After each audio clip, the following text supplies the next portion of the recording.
তো friends, টেক্সারিং online চ্যানেলে আপনাদের সকলকে জানাই স্বাগতম। আজ 21শে এপ্রিল রবিবার, আর আজ রবিবারে ইতিমধ্যেই আপনাদের সামনে চারটি ব্রেকিং নিউজ নিয়ে হাজির। প্রধানমন্ত্রী নরেন্দ্র মোদী, মুখ্যমন্ত্রী মমতা বন্দ্যোপাধ্যায় এবং লোকসভা ভোট নিয়ে বেরিয়ে এসেছে একের পর এক বিরাট খবর। আর আজকে থাকবে এই চারটি ব্রেকিং নিউজ নিয়ে আলোচনা শুরু করার পূর্বে আপনাদের কাছে করবো একটা ছোট্ট রিকোয়েস্ট। আপনি যদি আমাদের চ্যানেলে নতুন হয়ে থাকেন তাহলে অবশ্যই আমাদের চ্যানেলটিকে সাবস্ক্রাইব করে রাখবেন। সাবস্ক্রাইব করার পরেই দেখবেন একটা বেল আইকন আসবে, সেটাকেও প্রেস করে রাখবেন এইরকমই লেটেস্ট আপডেট সবার আগে পাওয়ার জন্য। আর ফ্রেন্ডস, আপনাদের যদি আমাদের দেওয়া এই ইনফরমেশনগুলি ভালো লেগে থাকে তাহলে অবশ্যই ভিডিওটিতে একটা লাইক করবেন এবং অবশ্যই ভিডিওটিকে সকলের সাথে শেয়ার করে দেবেন। তো ফ্রেন্ডস, দেখুন আজকের প্রথম খবরেই বলা হচ্ছে গুন্ডাদের টাকা দেয় সরকার কিন্তু কর্মীদের ডিএ হয় না। বিস্ফোরক মন্তব্য মোদী সরকারের। বুনিয়াদপুরের সভা থেকে ফের রাজ্য সরকারি কর্মীদের ষষ্ঠ বেতন কমিশন কার্যকর না হওয়ার ক্ষতকে খুঁচিয়ে তুললেন প্রধানমন্ত্রী নরেন্দ্র মোদী। একই সঙ্গে এসএসসির অনশন প্রসঙ্গ তুলে মুখ্যমন্ত্রীকে কড়া ভাষায় আক্রমণ করেন মোদী। বলেন গুন্ডাদের জন্য টাকা দেয় সরকার কিন্তু সরকারি কর্মীদের ডিএ দেওয়ার সময় টাকা থাকে না সরকারের। এদিন রাজ্য সরকারি কর্মীদের ডিএ ক্ষোভে আগুন জ্বালিয়ে মোদী বলেন বিজেপি যা প্রতিশ্রুতি দেয় তা করে দেখায়।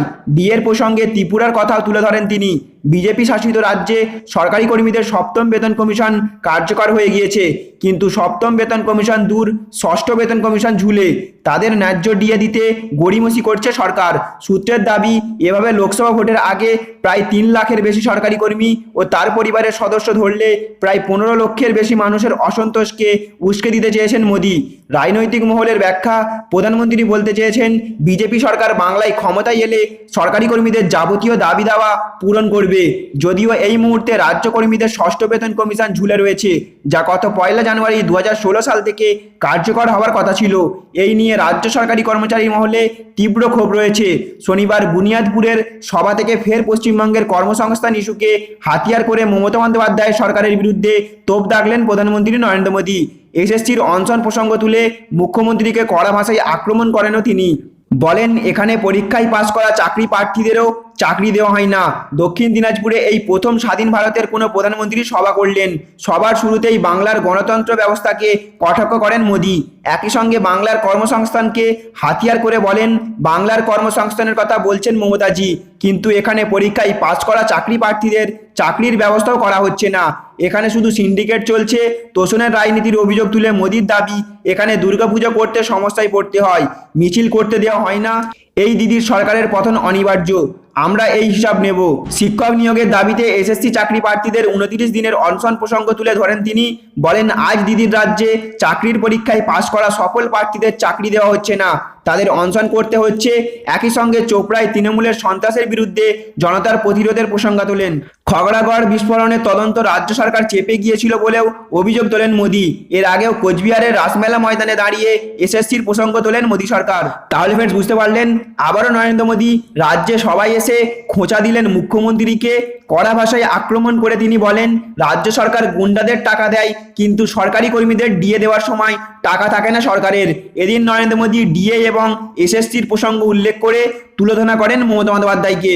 তো ফ্রেন্ডস, এখন আজকের পরবর্তী সবচেয়ে বড় খবরে বলা হচ্ছে লোকসভা ভোটে পশ্চিমবঙ্গ থেকে প্রার্থী হচ্ছেন নরেন্দ্র মোদী। পশ্চিমবঙ্গ থেকে প্রার্থী হচ্ছেন নরেন্দ্র মোদী। বিজেপি সূত্রে জানা যাচ্ছে এমনই খবর। সূত্রের খবর, রাজ্যের বাকি আসনগুলির মধ্যে কোনো একটিতে প্রার্থী হওয়ার জন্য নরেন্দ্র মোদীর কাছে আবেদন জানাচ্ছে বঙ্গ বিজেপি। দক্ষিণ দিনাজপুরের বুনিয়াদপুরে মোদীর সভার পরই সামনে এসেছে এমন খবর। উল্লেখ্য, এবার লোকসভা নির্বাচনে বিজেপির কাছে পাখির চোখ বাংলা।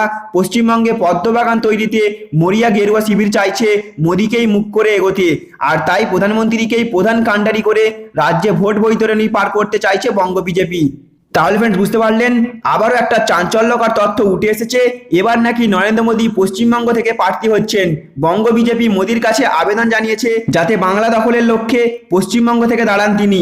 তো ফ্রেন্ডস, আপনার কি মনে হয় মোদী পশ্চিমবঙ্গ থেকে দাঁড়ালেও মমতার কাছে কি পাল্লা দিতে পারবেন? মমতার উন্নয়ন দেখে কি সাধারণ মানুষ আর বাংলায় মোদীকে বিশ্বাস করবে? এ বিষয়ে আপনার অমূল্য মতামত অবশ্যই নিচে কমেন্টে জানাবেন। তো ফ্রেন্ডস, এখন আজকের পরবর্তী খবরে বলা হচ্ছে বিজেপির কথা শুনবেন না, আমি আপনাদের পাশে আছি। কেন্দ্রীয় বাহিনীর উদ্দেশ্যে বার্তা মমতা বন্দ্যোপাধ্যায়ের। বিজেপি ক্ষমতায় ফিরছে না, তাই তাদের কথা শুনে কাজ করতে হবে না। কেন্দ্রীয় বাহিনীর উদ্দেশ্যে শুক্রবার এই বার্তা দিলেন মুখ্যমন্ত্রী মমতা বন্দ্যোপাধ্যায়। এই দিনই নির্বাচন কমিশনের তরফে জানানো হয়েছে তৃতীয় দফার ভোটে অতিরিক্ত 50 কোম্পানি কেন্দ্রীয় বাহিনী আনা হবে, ফলে 90% বুথে জওয়ানদের দেখা যাবে। এদিন বালুরঘাটের সভায় মমতা বলেন, এখানে যে কেন্দ্রীয় বাহিনী এসেছে তারা সীমান্তরক্ষী বাহিনীর, সকলে একসঙ্গে কাজ করুন, কোনো পার্টির হয়ে কাজ করবেন না।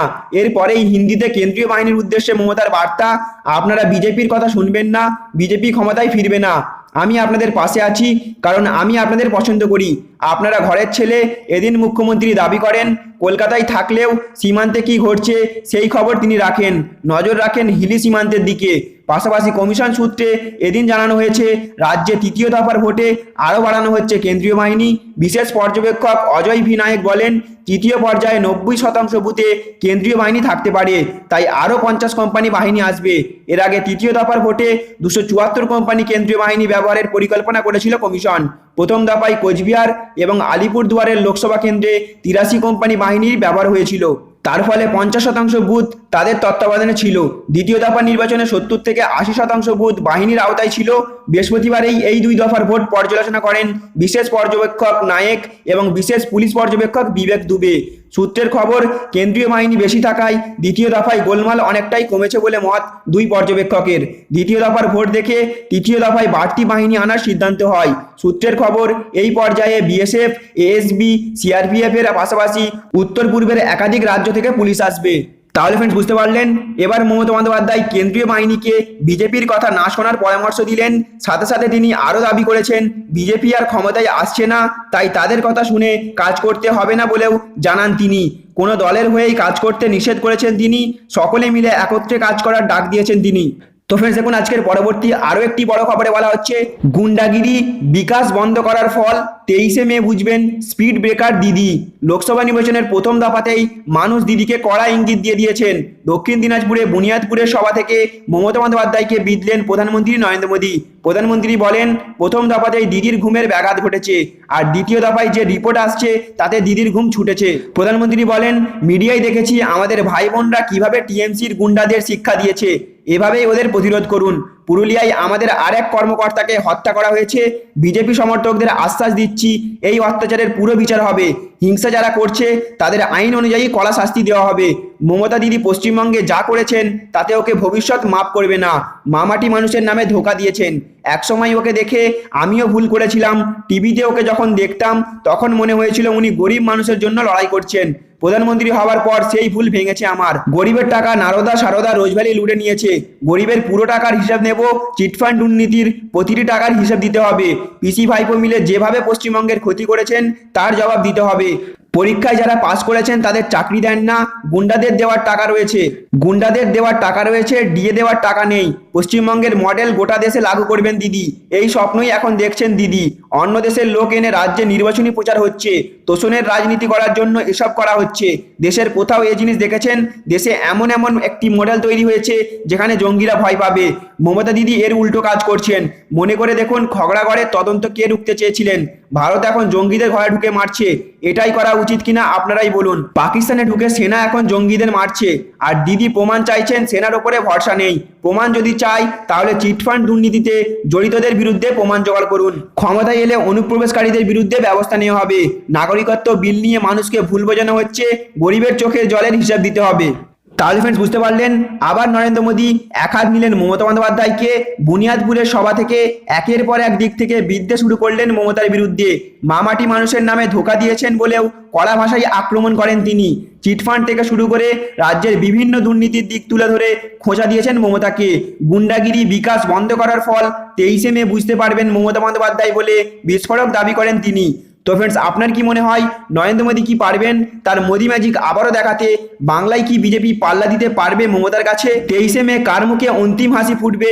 কে দিল্লি দখল নিতে সক্ষম হবে বলে আপনি মনে করেন? আপনার অমূল্য মতামত অবশ্যই নিচে কমেন্টে জানাবেন, এবং অবশ্যই আপনি কাকে দেখতে চান দেশের পরবর্তী প্রধানমন্ত্রী হিসাবে? কে প্রধানমন্ত্রী হলে দেশের উন্নয়নের গতি আরও বাড়বে বলে আপনি মনে করেন? আপনার অমূল্য মতামত অবশ্যই নিচে কমেন্টে জানাবেন, এবং অতি অবশ্যই ভিডিওটিকে সকলের সাথে শেয়ার করে সকলেরও মত নেবেন। Thank you friends, thank you for watching.